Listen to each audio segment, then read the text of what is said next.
Warahmatullahi wabarakatuh.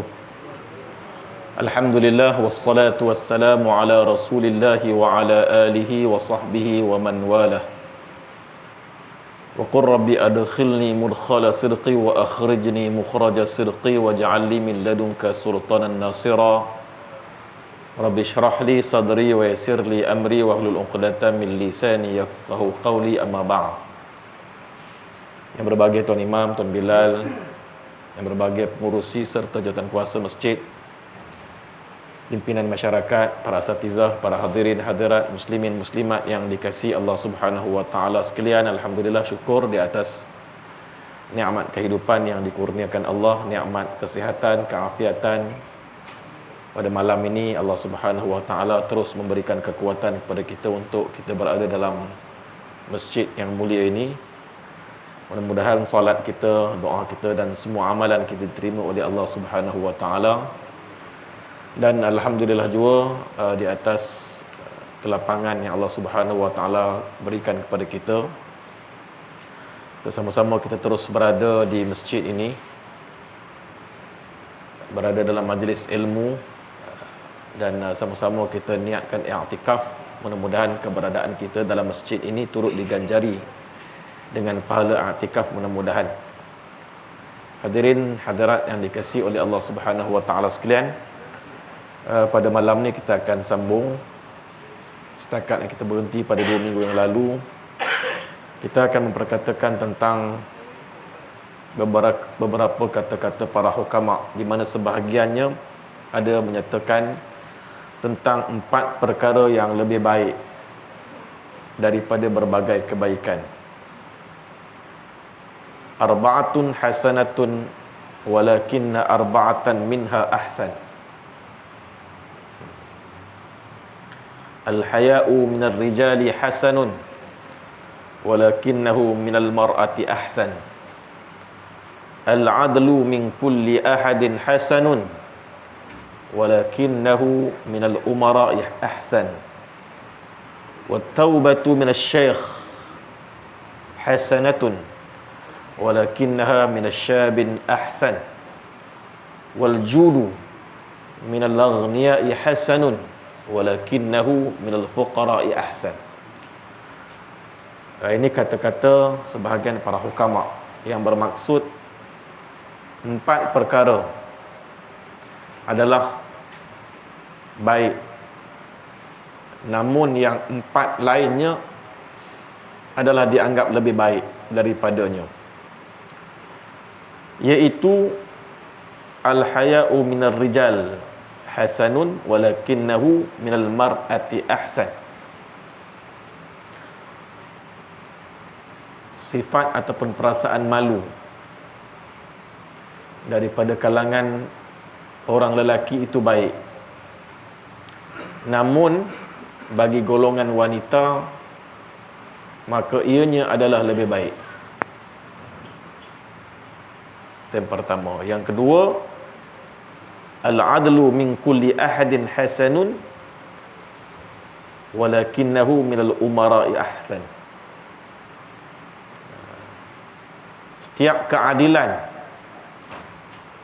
dari setiap orang itu baik, namun keadilan daripada para pemimpin adalah lebih baik dan ia lebih utama. Yang seterusnya, wat-taubatu minasy syaikh hasanatun walakinnaha min syabin ahsan. Taubat dilakukan oleh orang tua itu baik, namun jika ia dilakukan oleh orang muda adalah lebih baik. Dan seterusnya, wal judu minal aghniya'i hasanun walakinnahu minal fuqara'i ahsan. Dan kedermawanan, kepemurahan merupakan satu sikap, satu tabiat yang baik bagi orang kaya, namun bagi diri orang fakir adalah lebih baik. Jadi pengertian baik dalam teks kata-kata para hukama tadi adalah dari segi kualiti. di mana ianya adalah terpuji di dunia dan mendapat pahala di hari akhirat. Amalan itu dilihat baik di dunia, perbuatan yang terpuji pada pandangan manusia, dan di hari akhirat akan beroleh pahala di sisi Allah Subhanahu wa taala. Maka yang pertama tadi berkaitan tentang malu, yang merupakan satu sifat kerendahan hati. Kerana bimbang, tercela dan jatuhnya harga diri ataupun maruah. Malu terutamanya dalam melakukan perkara-perkara yang mengundang kemurkaan Allah Subhanahu wa taala, yang mendatangkan dosa. Malu melakukan sesuatu perkara yang boleh menjatuhkan maruah ataupun harga diri. Walaupun pakaian ataupun penampilan itu boleh saja dilakukan oleh orang awam, namun bagi seseorang yang menjadi pemimpin dalam masyarakat, dipandang mulia dan hormat oleh masyarakat, maka tentunya ada perkara-perkara yang dia perlu rasa malu. Malu untuk meragakan ataupun memakai pakaian yang orang muda-muda pakai, mengikut trend sekarang. Sedangkan dia merupakan orang yang dihormati, ataupun orang yang tak selayak menurut usianya memakai pakaian-pakaian yang sebegitu. Jadi itu juga dianggap sebagai malu, kerana ia boleh menjatuhkan rasa hormat, boleh merendahkan seseorang pada pandangan masyarakat.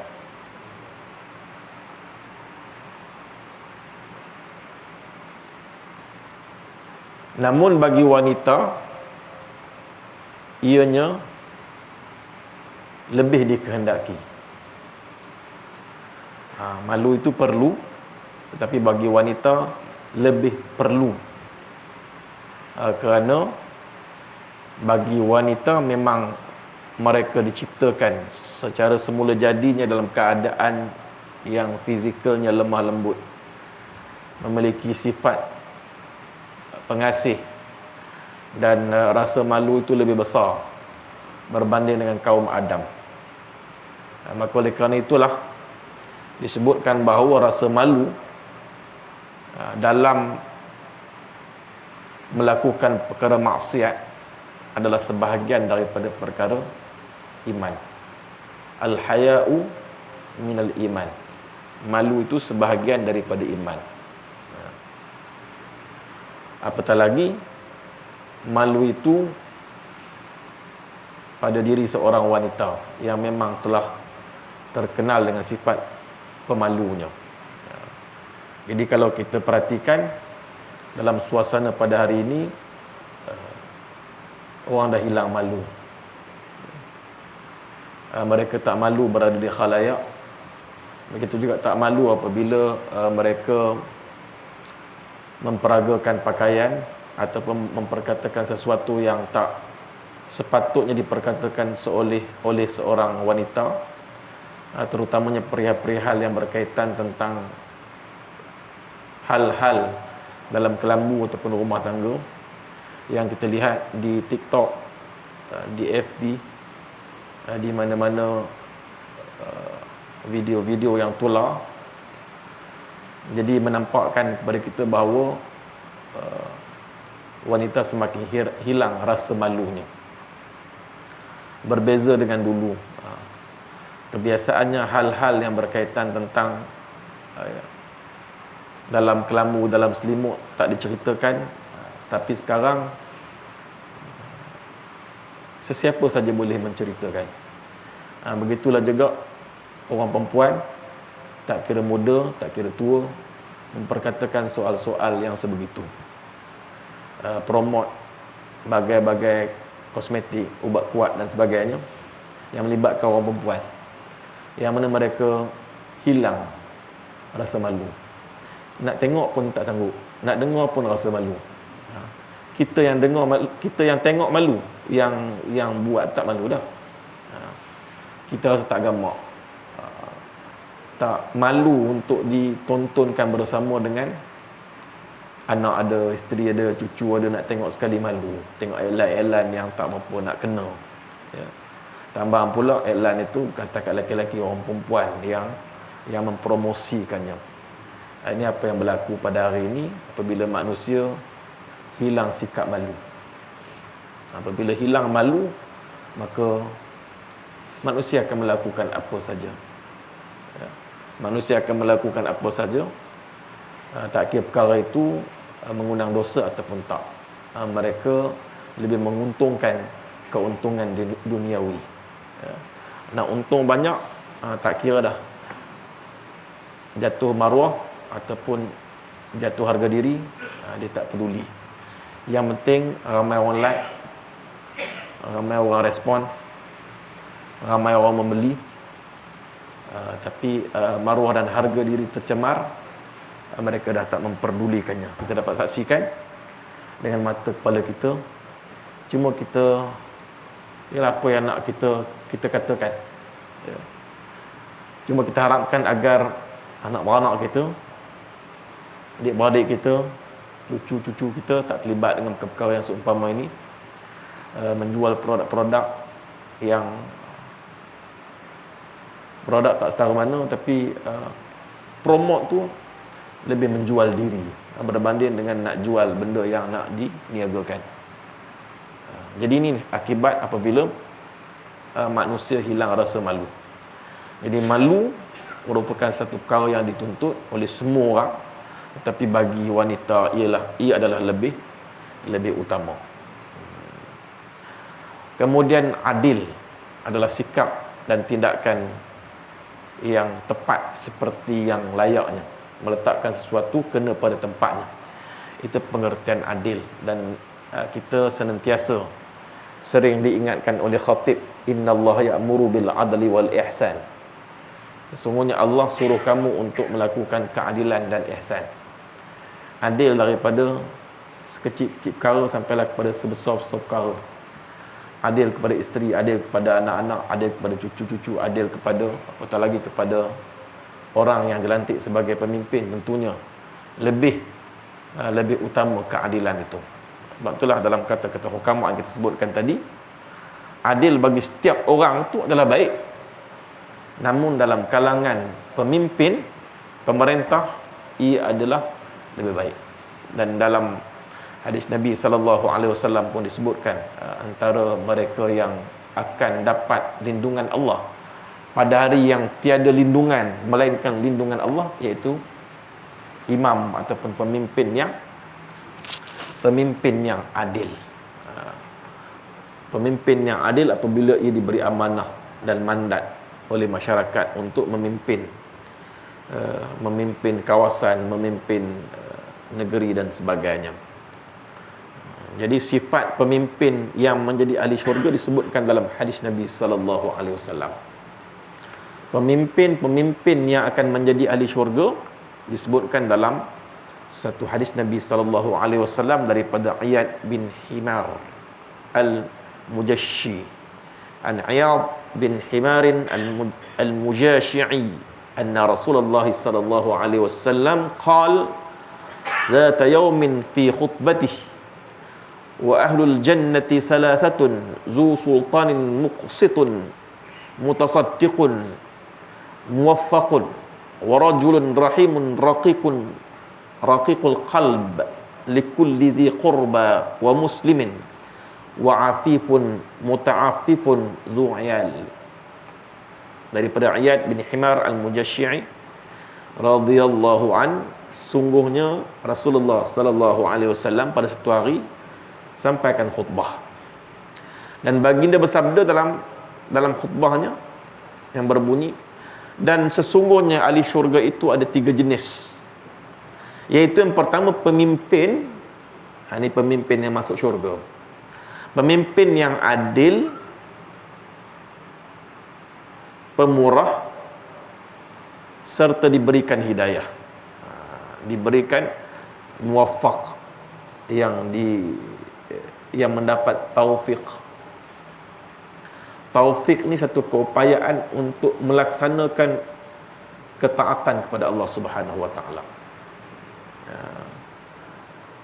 Jadi orang yang berilmu belum tentu dia beroleh hidayah, dan belum tentu dia beroleh taufik. Kerana orientalis pun ada ilmu, tapi mereka tak diberi hidayah, tak diberi petunjuk oleh Allah, apatah lagi diberi taufik olehnya. Jadi taufik ni adalah lebih utama. Taufik di mana kita mampu untuk melaksanakan ketaatan.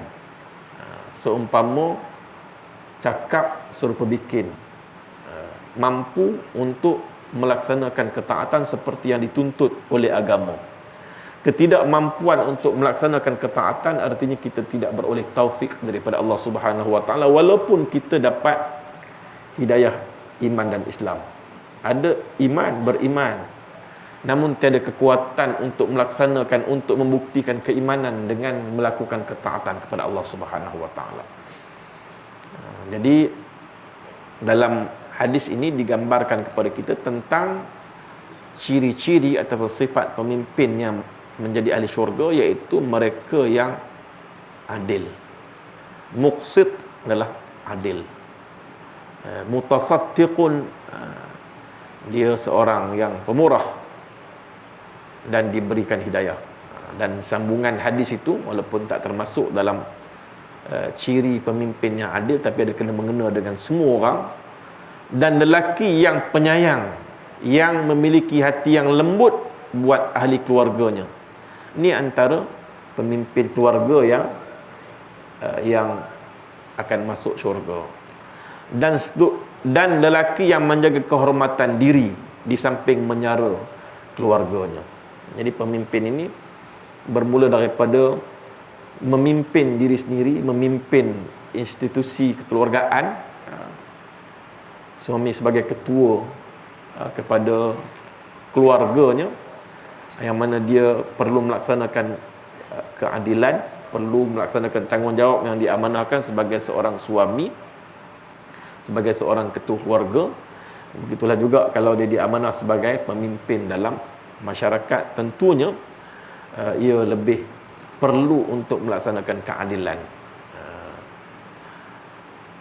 Jadi bagi pemimpin, ciri utama yang dijelaskan dalam hadis ini ialah mereka mesti bersikap adil, disebut sebagai muqsit. Muqsit. Yang kedua, mutasaddiq, pemurah ataupun mudah memberi, mudah membantu. Yang ketiga, terakhir, mendapat bimbingan, muwaffaq, mendapat bimbingan daripada Allah Subhanahu wa taala, di mana bimbingan itu memungkinkan dia, membolehkan dia, memampukan dia untuk melaksanakan ketaatan kepada Allah Subhanahu wa taala. Jadi kita diminta untuk berdoa supaya Allah bagi kekuatan untuk melakukan taat. Hidayah dah dapat, namun kekuatan untuk melaksanakan ketaatan dan menjauhkan larangan Allah Subhanahu wa taala. Kadang-kadang kita tidak ada kekuatan, kekuatannya bermusim. Jadi sifat utama yang diulang-ulang dalam hadis ini menggambarkan tentang keutamaan seorang pemimpin itu untuk bersikap sedemikian adil. Dalam hadis yang lain Rasulullah SAW menjelaskan bahawa pemimpin yang adil adalah golongan pertama yang akan mendapat naungan Allah, seperti hadis yang disebutkan di awal tadi, mafhumnya. Sab'atun yuzilluhumullahu fi dhillih yawma la dhilla illa dhilluh al-imamu adil. 7 golongan yang akan mendapat naungan Allah di hari akhirat kelak, antaranya adalah pemimpin yang adil. Adalah pemimpin yang adil. Selain daripada seorang lelaki yang mana hatinya terikat dengan masjid. Kita semualah mudah-mudahan. Wa rajulun qalbuhu mu'allaqun bil masajid. Selain daripada pemimpin, orang lelaki juga termasuk orang perempuan di mana hati mereka terikat, terpaut dengan masjid. Jadi bukan senang untuk beroleh syurga Allah Subhanahu wa taala, ia memerlukan kepada pengorbanan, memerlukan kepada ketabahan. Jadi sifat yang kedua yang disebutkan selain daripada keadilan tadi bagi seorang pemimpin adalah kemurahan untuk memberi. Ini adalah sifat tambahan sukar dimiliki oleh pemimpin. Rasulullah sallallahu alaihi wasallam nasihatkan agar kita menjadi pemimpin yang tak kedekut untuk memberi sekalipun menggunakan harta sendiri. Bagaimana Sayyidina Umar ketika menjadi khalifah turun padang untuk memerhatikan sendiri keperluan rakyat dia. Apabila dia dapati rakyat dalam keadaan susah, dia sendiri akan usaha untuk membantu walaupun dengan mengeluarkan sebahagian daripada hartanya.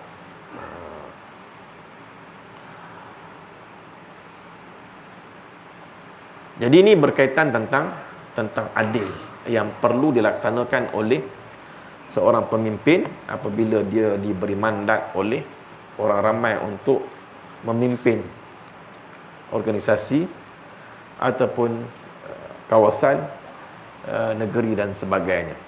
Jadi keadilan bagi seorang pemimpin itu lebih utama dan bukan senang untuk melaksanakan keadilan. Bukan senang untuk melaksanakan keadilan, terutama apabila mereka yang menjadi musuh, mereka yang tak berbaik, mereka yang ada kes, mereka yang mestilah di sana akan ada halangan yang menyebabkan kita berlaku adil disebabkan oleh kekangan tadi. Tak berlaku adil disebabkan oleh adik-beradik, disebabkan oleh kawan rapat, disebabkan oleh bagai-bagai orang kampung dan sebagainya. Maka di situ memudahkan seseorang untuk tak berlaku adil dalam apa-apa urusan, dalam apa-apa perkara. Bukan senang untuk melaksanakan keadilan. Sebab itulah ditegaskan dalam Quran, innallaha ya'muru bil adli wal ihsan. Allah suruh kamu untuk melaksanakan keadilan dan ihsan. Adil satu perkara, dan seperkara lagi adalah ihsan. Jadi ihsan ni adalah tingkatan tinggi dalam beramal. Tingkatan tinggi dalam beramal di mana pun dia pergi, dia melakukan perkara semuanya kerana Allah Subhanahu wa taala. Nilai ihsan, nilai yang dia merasakan bahawa Allah memerhatikan dia. Walaupun manusia tak lihat dia, manusia tak perhatikan dia, namun Allah sedang memerhatikan dia. Apabila dia merasakan bahawa Allah memerhatikan dia, maka dia akan laksanakan yang terbaik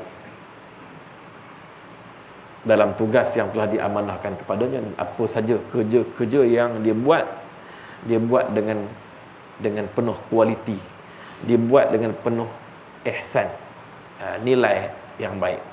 Jadi kalau ibadat salat, ihsannya adalah khusyuk. Nilainya adalah khusyuk. Bagi mereka yang khusyuk dalam salat, itulah antara ciri-ciri orang-orang mukmin yang berjaya. Qad aflahal mu'minun alladzina hum fi salatihim khashi'un.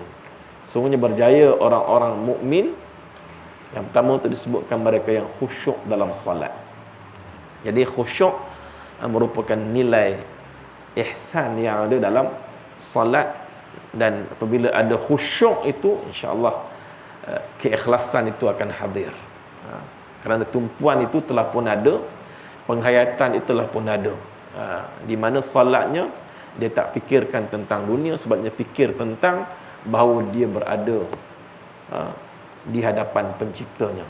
Kita sedang menghadap Allah Subhanahu wa taala, merasakan bahawa Allah begitu hampir dan dekat kepadanya. Wa iza sa'alaka ibadi anni fa inni qarib ujibu da'watad da'i idza da'an. Sungguhnya Allah itu dekat. Apabila seseorang hamba mohon bantuan, mohon pertolongan, bahawa Allah itu adalah dekat dengannya. Fa inni qarib ujibu da'watad da'i idza da'an. Aku akan memperkenankan, aku akan memakbulkan, menerima doa-doa siapa saja yang bermohon kepadaku. Kita ni doa selalu, cumanya kesungguhan dalam berdoa tu susah. Doa tu mungkin dia sekali lalu sebegitu. Jadi tu barangkali doa kita tak mustajab, tak diterima oleh Allah Subhanahu Wa Taala sebab tak buat secara sungguh-sungguh. Ataupun masa yang sama dosa terus dilakukan. Doa tapi dosa terus dilakukan. Jadi oleh kerana itulah maka kena sentiasa istighfar dengan Allah Subhanahu Wa Taala, mohon ampun sebelum kita berdoa kepada Allah, sebelum kita melakukan sesuatu amalan-amalan yang lain, ibadah-ibadah yang lain, agar Allah ampunkan dosa kita terlebih dahulu, kemudian minta Allah terima amalan kita selepas daripada itu. Kan apa-apa amalan yang nak kita buat, kita mulakan astaghfirullah, astaghfirullah, astaghfirullah. Nak solat pun astaghfirullah dulu, berkaitan sebab sebelum tu banyak lalai, banyak lupa, banyak alpa. Ni nak menghadap Allah, nak harapkan ampun, nak harapkan perkenan daripadanya, sedangkan kita dosa tak diampunkan lagi, tak mohon ampunan lagi, maka minta ampun dulu. Mudah-mudahan lepas tu Allah Subhanahu Wa Taala akan terima segala amalan-amalan kita. Jadi itulah penting ihsan. Jadi Allah minta dalam Quran, innallaha ya'muru bil adli wal ihsan. Allah minta kita berlaku adil dan ihsan. Kalau kita laksanakan perkara dalam kehidupan, kita akan jadi orang yang hebat. Tapi untuk melaksanakannya bukan mudah. Dan kerana itulah maka kita senantiasa diingatkan dengan ayat Al-Quran sebegitu. Kerana dalam kehidupan manusia jarang berlaku adil, tetapi manusia banyak buat zalim, banyak khianat. Sifat mazmum, sifat tercela, terkeji menebal dalam hati. Jadi menyebabkan sukar untuk laksanakan keadilan dalam kerja, dalam tugasan, dalam apa saja kerja yang kita laksanakan. Begitu juga dengan nilai ihsan dalam setiap amalan. Baik, kita ulang balik tadi bahawa keadilan itu adalah satu perkara yang baik bagi setiap orang. Allah minta, Allah tuntut. Akan tetapi keadilan bagi pemerintah itu adalah lebih utama. Kerana pemerintah dia kaki dia sebelah syurga, sebelah neraka, macam hakim. Jadi untuk beroleh syurga Allah Subhanahu Wa Taala, seorang pemimpin mestilah dia punyai 3 ciri, di mana yang telah disebutkan dalam hadis yang kita nyatakan di awal tadi, iaitu adil, mutasaddiq, pemurah, dan muwaffaq. Seorang pemimpin yang mana perbuatannya bertepatan dengan syariat. Muwaffaq ni maknanya yang dibimbing, perbuatannya dibimbing oleh Allah Subhanahu Wa Taala. Jadi mudah-mudahan kita tergolong dalam golongan pemimpin-pemimpin. Tak kiralah walaupun kita ni hanya memimpin keluarga, tapi kita perlukan taufik daripada Allah Subhanahu Wa Taala agar amalan kita ini selari dengan kehendak Allah dan Rasulnya. Barulah segala kata-kata kita akan didengari, nasihat-nasihat kita akan diikuti. Jadi punca cakap kita tak didengar, nasihat kita tak dipeduli, disebabkan oleh kemungkinan ada perbuatan-perbuatan kita yang tidak bertepatan dengan kehendak Allah dan Rasulnya. Jadi rahsia keberkesanan dakwah Nabi sallallahu alaihi wasallam ialah di mana Nabi mempunyai perilaku dan akhlak terpuji. Dia cakap, dia buat apa yang dia cakap. Itu Nabi sallallahu alaihi wasallam. Apabila seseorang tak melaksanakan apa yang dia cakap, mana mungkin orang akan ikut cakap dia. Ya. Malahan kita yang cakap pun tidak ada kekuatan. Kerana apa? Kerana kita tak buat apa yang kita cakap. Jadi cakap kita itu tidak ada kesan, tidak ada tarikan. Tarikan mungkin ada, tetapi dia tiada kesan yang mendalam. Tidak boleh ataupun mampu membuat perubahan kepada orang yang mendengar. Jadi ini sukar. Sukar untuk kita dapat satu kekuatan cakap ataupun dakwah. Kita cakap kita itu akan diterima dan diterjemahkan. Dan rahsianya adalah kita ikut amalan Nabi sallallahu alaihi wasallam.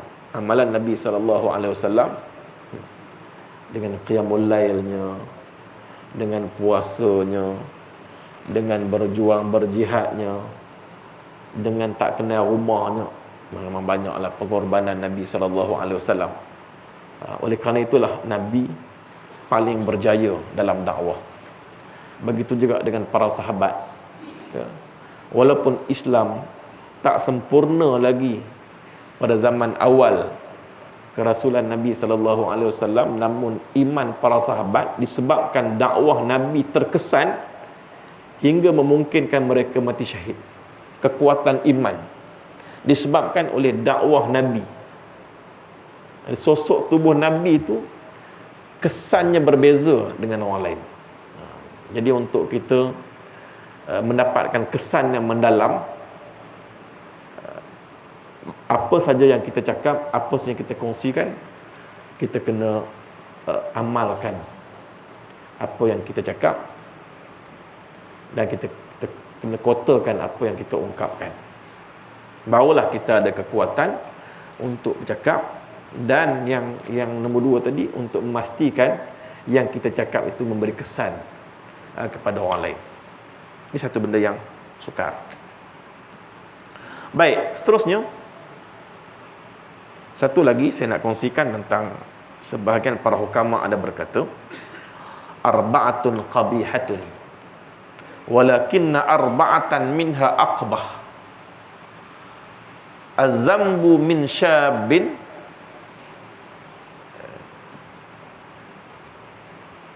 Az-zambu min syabin qabihun wa min asy-syaikh wa min asy-syaikhi aqbahun washtighalu bid-dunya min al-jahili qabihun wa min al-alimi aqbah wat-takasulu fi ta'ati min jami'in nasi qabihun wa min al-ulama'i wat-talabati aqbah wat-takabburu min al-aghniya'i qabihun wa min al-fuqara'i aqbah. Ini ada kaitan dengan kata-kata hikmah yang di awal tadi. Cuma sebelum saya hurai yang kedua ni, ada sikit perkara yang tak saya kupaskan pada kata hukama yang pertama tadi, iaitu at-taubatu minasy-syaikh hasanatun walakinnaha min syabbin ahsan. Taubat daripada kalangan orang tua itu baik, sebab sememangnya orang yang telah berusia itu sepatutnya dia kena lebih banyak bertaubat. Namun bagi pemuda itu adalah lebih utama, kerana sukar untuk pemuda bertaubat. Kerana pada waktu itu dia akan, orang kata, bila lagi nak enjoy waktu muda ni lah, taubat waktu tua. Jadi taubat daripada orang muda itu lebih dituntut, lebih beza ganjaran dan pahalanya berbanding dengan orang yang telah pun berusia. Kerana kesukaran untuk melaksanakan taubat orang muda itu lebih susah berbanding dengan orang yang dah tua. Jadi orang muda besar pahalanya jika mereka kembali kepada Allah Subhanahu Wa Taala. Memang kita diminta pun untuk sentiasa bertaubat dan kembali kepada Allah. Wal judu minal aghniya hasanan, wal judu minal aghniya'i hasanun walakinnahu lil fuqara'i ahsan. Yang terakhir ni, dan kepemurahan, kedermawanan dalam bagi orang kaya itu baik. Orang kaya derma memang baik, Namun bagi orang susah adalah lebih baik. Sebab susah, orang susah nak jadi dermawan. Ya, susah sebab dia sendiri pun dah susah. Tetapi sedikit yang dia keluarkan itu jauh berbeza lebih baik. Kualitinya, sebab kita cerita pasal kualitinya dengan orang kaya yang memberi derma. Orang kaya itu sememangnya dia kena bagi derma. Sebab apa? Sebab dia mempunyai lebih harta. Tetapi jika orang biasa-biasa yang tidak berharta memberikan derma, maka itulah lebih tinggi kualitinya. Kerana pengorbanannya lebih besar. Bukan senang. Orang susah nak keluarkan walaupun RM10, walaupun RM5. Susah. Banyak benda boleh buat dengan RM10. Dengan cara makan dia, beli sayur RM10 2 minggu makan tak habis. Beli sayur lah. Siapa nak makan sayur? Baik. Kita berbalik kepada kata hukama yang kedua tadi. 4 perkara berikut adalah sesuatu yang buruk, tetapi 4 perkara berikutnya adalah lebih buruk lagi. Dosa itu buruk pada diri pemuda. Dosa itu buruk pada diri orang muda, tetapi ia lebih buruk pada diri orang tua. Sebab orang tua ni sepatut dia taubat. Bukannya lagi dia lebih daripada orang muda. Lagi tua lagi dia macam-macam. Jadi ni tak tentulah. Ya, syaitan ni sekejap je. Sekejap je kita boleh jadi muda balik. Perangai kita kembali kepada muda sekejap je kalau Tuhan nak. Lebih dahsyat daripada anak muda kita. Boleh kalau Tuhan nak. Tapi kita tak nak begitu lah. Anak pula nasihat kita, cucu pula nasihat kita. Dosa itu buruk pada diri pemuda, tetapi lebih buruk lagi pada diri orang tua. Kesibukan duniawi pada diri orang bodoh itu buruk. Sibuk cari dunia bagi orang bodoh, dia buruk, tetapi lebih buruk lagi pada diri orang yang ada ilmu. Katanya orang ada ilmu ni, dia dunia ni sekadarnya, lebih mementingkan akhirat. Bukan tak boleh cari dunia, boleh, tapi akhirat tu lebih difikirkan berbanding dengan dunia. Bukan dunia tu lebih banyak difikirkan berbanding dengan akhirat. Kemudian seterusnya, malas beribadah pada setiap orang itu buruk. Kalau malas beribadah, satu amalan dan tabiat yang buruk bagi semua orang. Tetapi lebih buruk lagi pada diri orang yang mengetahui. Bagi orang yang mengetahui, orang yang ada ilmu, maka buruklah kalau dia ada sifat takasul, sifat bermalas-malasan. Sepatutnya bila dah ada ilmu, maka akan ada kesedaran selepas itu, insya-Allah. Maka dengan kesedaran itu dia lebih rajin. Kerana kesedaran dan ilmu itu memotivasikan dia untuk dia lebih rajin dan meningkatkan amalan. Berbeza orang yang dengar kuliah dengan orang yang tak dengar kuliah. Tentunya orang yang dengar kuliah, dia senantiasa termotivasi dengan kuliah yang dia dengar. Kalau dia tak tambah waktu ni pun akan datang, dia akan teringat apa yang pernah dikongsikan di masjid, di surau dan sebagainya. Kerana dia ada motivasi yang lain. Kemudian seterusnya, sombong itu buruk pada diri orang kaya. Sombong itu buruk pada diri orang kaya. Tetapi lebih buruk lagi kalau ada pada diri orang miskin.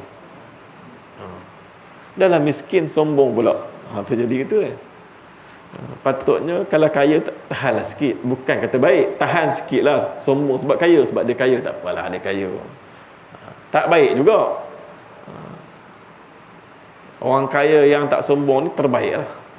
Tapi kalau dia sombong, tak pelik lah sebab kaya. Tapi kalau miskin sombong pula, lebih buruk lah. Sepatutnya dengan kemiskinan yang ada pada diri dia tu menyebabkan dia lebih rendah diri. Cakap tak tinggi ni dah.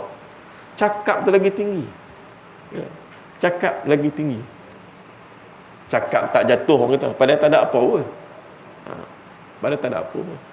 Jadi ini antara watak-watak manusia yang ada dalam masyarakat, yang tentunya tuan-tuan Ibu-ibu, bapa-bapa yang ada depan saya lebih pengalaman lah. Dah tahu dah perangai manusia ni.